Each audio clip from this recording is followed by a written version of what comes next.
326 BC India. Alexander the Great falls from his horse. 3 5-ton elephants surround him. In that moment, 200 warriors make a decision that will cost 22 lives in 4 minutes. They weren't common mercenaries. They were the Hetairoi, the most loyal elite in ancient history. But their loyalty was not bought with gold or land. It was bought with blood, with a literal oath of death. To become a Hetairos, you needed 4 impossible things. First, noble blood from Macedonia's oldest families. Second, battle scars before age 18. No scars, no entry.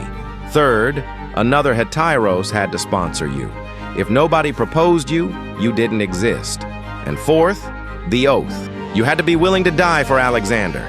Not maybe, not probably. You had to be willing, literally.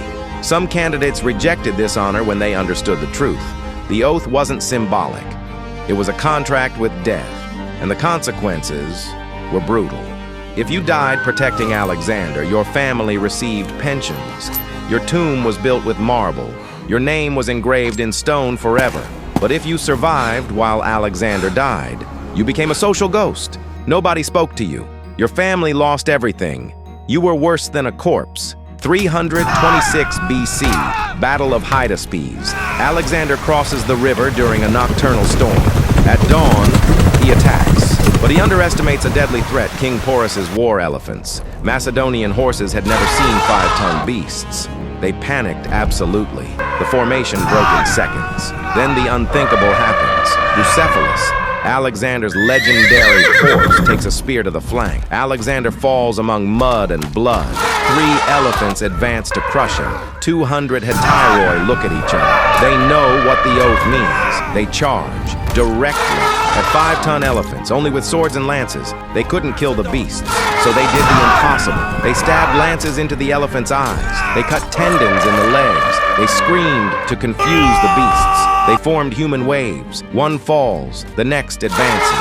He falls, the next advances. The elephants destroyed them, trampled them, threw them with their trunks. But the Hetairoi did not retreat.